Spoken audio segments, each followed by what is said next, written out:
Thumbnail చూసారు కదండి మా పాపకు ఎట్లా హెల్త్ బాగుండకపోయేదని. సో మేము ఎన్ని ప్రాబ్లమ్స్ ఫేస్ చేసినాం, ఎట్లా ఫేస్ చేసినాం అన్నది అయితే ఈ వీడియోలో చెప్పాలనుకుంటున్నా. ఇంట్రెస్ట్ ఉన్న వాళ్ళైతే వీడియోని ఎండ్ వరకు చూసి వీడియో నచ్చితే లైక్ చేయండి. So welcome back to our channel అండి. ఫస్ట్ టైం మన ఛానల్ని చూస్తున్న వారైతే సబ్స్క్రైబ్ చేసుకొని సపోర్ట్ చేస్తారని అయితే అనుకుంటున్నాను. సో మాకైతే ఇద్దరు పిల్లలన్న విషయం మీకు తెలిసిందే. మాకైతే 2016లో మ్యారేజ్ అయింది. సో 17లో అయితే పాప పుట్టిందనమాట. పుట్టేటప్పుడు తను హెల్దీగానే పుట్టింది, కొంచెం వెయిట్ తక్కువ పుట్టింది కానీ ప్రాబ్లం ఏం లేకుండే తనకు. సో మంచిగా హెల్దీగా పుట్టింది. ఇక పాప కూడా పుట్టింది కదా అనే హ్యాపీనెస్లో ఉన్నాం మేము. బట్ తను పుట్టింది డిసెంబర్లో.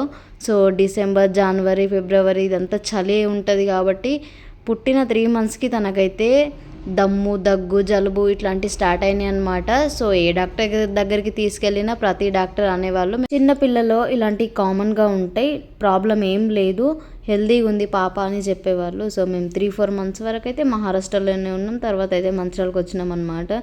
సో ఇక మంచిర్యాలకు వచ్చిన తర్వాత స్టార్ట్ అయింది మా పాపకి. అసలు ఏ ఫుడ్ తినేది కాదు, ఏం తాగేది కాదు, జస్ట్ పాల పైననే బ్రతికేదనమాట. ఫీడింగ్ ఇచ్చి ఇచ్చి నాకు కూడా మస్తు ప్రాబ్లం అయిపోయింది. నేను కూడా చాలా సన్నగా అయిపోయినా. నాకు కూడా ఓపిక ఉండేది కాదు, ఎందుకంటే పిల్లలు కొంచెం తిని కొంచెం ఫీడింగ్ తాగి ఆడుకుంటే ఎంతో బాగుంటుంది. బట్ మా పాప ఎవరి దగ్గరికి పోయేది కాదు, ఎవరి దగ్గర ఆగేది కాదు, ఎట్లాంటి ఫుడ్ కానీ ఎట్లాంటి లిక్విడ్ ఫుడ్ కూడా తీసుకోకపోయేది తను. సో దానివల్లనే ప్రాబ్లం అయింది. అందులో ఇంకేంటి అంటే చిన్నప్పుడు తను ఏమీ తినకపోయేదని చిన్నప్పటి నుండే ఫోన్ అలవాటు చేసినాం. ఫోన్ చూస్తూ అయినా తింటుంది కావచ్చు అని. సో ఆ ఫోన్ చూడడం వల్ల కూడా ఇంకో ప్రాబ్లం వచ్చింది. నేను అది నెక్స్ట్ వీడియోలో చెప్తాను. సో ఇప్పుడేంటి అంటే మా పాప అయితే ఫుడ్ తినక ప్రతిసారి ఆకలికి ఏడ్చేదనమాట. ఏడ్చి ఏడ్చి ఏడ్చి ఊపిరి పట్టేది. సో మేమైతే మంచిర్యాలకు వచ్చిన తర్వాత ఫస్ట్ శ్రీ చైతన్య హాస్పిటల్లో అయితే చూపెట్టినాం. శ్రీ చైతన్య హాస్పిటల్లో ఫస్ట్ టైం మేము వెళ్ళినాం. అక్కడికి వెళ్ళిన తర్వాత ఆ ట్రీట్మెంట్ ఏమో కానీ ఫుల్గా బిల్ వేసిండు. మేము వచ్చింది అప్పుడు కొత్త కాబట్టి చాలా ప్రాబ్లం అయింది. అమ్మో ఈ హాస్పిటల్ ఏంది ఇంత డేంజర్గా ఉందనేసి ఇంకా అక్కడికైతే వెళ్ళడం అయితే మానేసినాం. సో మాకు తెలిసిన వాళ్ళు మా తమ్ముడు ఉంటాడు కదా, సో మా తమ్ముడికి తెలిసిన అబ్బాయి పటేల్ హాస్పిటల్లో అయితే వర్క్ చేసేవాడు. సో మా తమ్ముడు అయితే అక్కడికి వెళ్ళమని సజెస్ట్ చేసేసరికి నేనైతే ఇక ఎంత బిల్ అయినా ఏమైనా రెగ్యులర్గా మా పెద్ద పాపని తీసుకొని అయితే పటేల్ హాస్పిటల్కి నడిచేదాన్ని. సో ఆ సార్ చాలా బాగా చూసేవారు, ఏమన్నా ప్రాబ్లం ఉంటే చెప్పేవారు అనమాట. మేము వాళ్ళకు రెగ్యులర్ పేషెంట్స్ అయిపోయినాం అన్నట్టు. ఎందుకంటే మేము 15 daysకి ఒకసారి 2 weeksకి ఒకసారి ఖచ్చితంగా హాస్పిటల్కి వెళ్ళే వాళ్ళము. అంత పరేషాన్ చేసేదన్నమాట. ఫుడ్ తినక ఏం తినక నిద్రపోక ఏడుస్తూ అట్లా పరేషాన్ చేసేది. ఏడుస్తే ఏమవుతుందో అన్న భయంతో మేము హాస్పిటల్ తీసుకుపోయే వాళ్ళం. అట్లనే అందులో ఫీవర్ కానీ నంజు కానీ దగ్గు కానీ ఇట్లాంటివి యాడ్ అయ్యేటి. ఇక ఇట్లనే రెగ్యులర్గా నడుస్తూ ఉంది. కొంచెం అయితే ఇడ్లీ కానీ పాలు కానీ తినిపించడం అయితే అలవాటు చేసిన పాపకి. ఫ్రూట్స్ పెడితే మాత్రం మస్తు నంజయ్యేది. సో ఇట్లనే కంటిన్యూ అవుతూ ఉంది. పాపకి 1 year 1.5 year వచ్చింది. సో 1.5 year వచ్చిన తర్వాత ఒక రోజు ఏమైంది అంటే మా ఆయన అయితే వర్క్కి వెళ్ళిండు అనమాట వేరే ఊరికి. అప్పుడు నేను ఒక్కదాన్నే ఉండేదాన్ని అక్కడ రూమ్ రెంట్కి తీసుకొని చింతపండువాడలో. సో అక్కడ చాలామంది ఉంటారు మనకు తెలిసిన వాళ్ళు, మంచిగా మాట్లాడతారు. సో వాళ్ళు ఏదైనా హెల్ప్ చేసేవాళ్ళు. అందుకే ఆయన లేకుండా కూడా నేను చిన్న పాపని తీసుకొని ఉండేదాన్ని. సడన్గా ఒకరోజు ఆయన నైట్ అయింది, పాప ఏడవడం అయితే స్టార్ట్ చేసింది. ఎందుకు ఏడుస్తుందో నాకు అర్థం అవ్వలేదు. పాపకి కడుపు నొప్పి వస్తుందా, చెవు నొప్పి వస్తుందా, ఏం వస్తుందా ఏం అర్థం కాక మా ఓనర్ అన్నయ్యని తీసుకొని అయితే హాస్పిటల్కి వెళ్ళినాను అనమాట. మా ఆయన లేకుండే కాబట్టి. సో వెళ్ళిన వెంటనే పాపకైతే ట్రీట్మెంట్ స్టార్ట్ చేసిండ్రు. బెడ్కి అయితే రాసిండ్రు అనమాట. ఇక మా ఆయన లేడు, మా మమ్మీ వాళ్ళు కూడా దగ్గర లేరు. నాకైతే పంచ ప్రాణాలు సగం పోయినాయి అన్నమాట. ఇక ఏం చేస్తాం తప్పదే. అన్నయ్య నాతో నుండే, అన్నయ్య వాళ్ళ వైఫ్ కూడా వచ్చింది. ఇక మేమిద్దరం అయితే ఈవినింగ్ వరకు హాస్పిటల్లోనే ఉన్నాం. అప్పటికి కూడా మా ఆయన రాలేదు. సో మా ఓనర్ అక్కనే నాతో నుండే అన్నమాట. మార్నింగ్ నుండి ఈవినింగ్ వరకు అయితే డాక్టర్ ట్రీట్మెంట్ అయితే చేసిండ్రు. పర్లేదు పాపకు అంటూ ట్రీట్మెంట్ చేసి గ్లూకోజ్ పెట్టి పాపకి ఇంజెక్షన్స్ ఇచ్చిండ్రు. అయినా మా పాప స్పృహలోకి రాలేదు. నాకు మస్తు భయమైంది. తర్వాత ఇంకా భయపడే విషయం ఏంది అని అంటే డాక్టర్ కూడా ఏమన్నారంటే పాపని ఎమర్జెన్సీగా కరీంనగర్ హాస్పిటల్కి తీసుకెళ్ళాలి, ఫిట్స్ వచ్చే ప్రమాదం ఉన్నది అని చెప్పిండ్రు.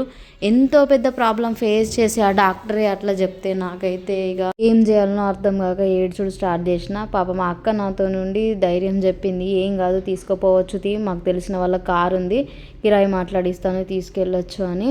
సో ఇక నేను అప్పుడైతే ఊపిరి పీల్చుకున్న. ఆ టైంలో అన్ని డబ్బులు కూడా లేవు. కరీంనగర్ వెళ్ళాలంటే మినిమం 10,000-20,000 అయితే ఖచ్చితంగా ఉండాలి కదా.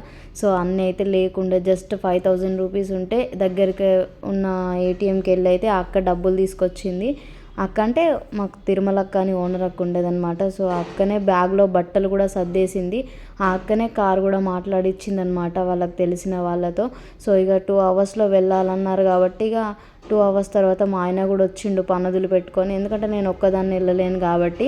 సో ఆయన వచ్చిన తర్వాత నేను, ఆయన, మా మేనబావ అన్నమాట, ఇక్కడనే ఉంటారు మా బావ కూడా వచ్చిండు కరీంనగర్ వరకు.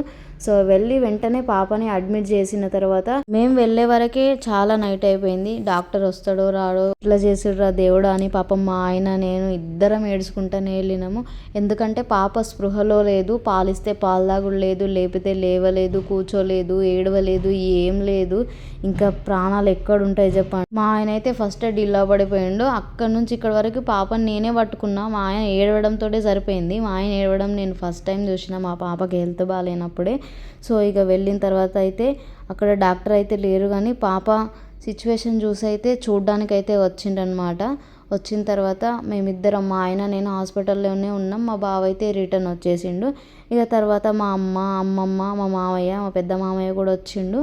ఇక మేమైతే 2-3 డేస్ హాస్పిటల్లోనే ఉన్నామన్నమాట. తర్వాత డాక్టర్ చూడంగానే చెప్పిండు పాపకి ఎట్లాంటి ప్రాబ్లం లేదు, జస్ట్ ఫీవర్ వల్ల, ఫుడ్ తినకపోవడం వల్ల ఇట్లాంటి ప్రాబ్లం ఫేస్ చేస్తుంది పాప. మీరు మంచిగా ఫుడ్ తినిపించండి, తనకి ఇష్టమైన ఫుడ్ ఏదైనా పెట్టండి అనేసి అయితే డాక్టర్ ధైర్యం చెప్పిండ్రు. అప్పుడు కానీ నేను ఊపిరి పీల్చుకోలేదు. ఇక్కడ డాక్టర్ ఏమో ఫిడ్స్ వస్తుంది తీసుకెళ్ళండి, పాప బ్రతకదు 2 గంటల్లోపు హాస్పిటల్ తీసుకోపోకపోతే అని చెప్పిండు. డాక్టర్ అక్కడికి వెళ్ళిన తర్వాత డాక్టర్ చూసి అయితే మీ పాపకి ఏ ప్రాబ్లం లేదమ్మా, బాగుంది, హెల్దీగా ఉంది అని అయితే చెప్పిండనమాట. ఎవరి మాట నమ్మాలనో అర్థం కాక మస్తు బాధపడ్డాం. ఇక 3 డేస్ తర్వాత 3 డేస్ అయితే ఉంచుకున్నాడు పాపని. తర్వాత ఫుల్గా క్యూర్ అయిపోయింది పాప. సో ఇక అక్కడ నుండి అయితే వచ్చేసినాం అనమాట. పాప కూడా క్యూర్ అయింది. వీడియో ఎట్లా అనిపించిందో కామెంట్ చేసి, మీ లైఫ్లో ఎట్లాంటి ప్రాబ్లమ్స్ ఏమన్నా ఫేస్ చేస్తే కామెంట్ చేయడం అయితే అస్సలు మర్చిపోవద్దు. మరి ప్లీజ్ వీడియో నచ్చితే లైక్, షేర్ అండ్ సబ్స్క్రైబ్. అబ్బా థ్యాంక్స్ ఫర్ వాచింగ్.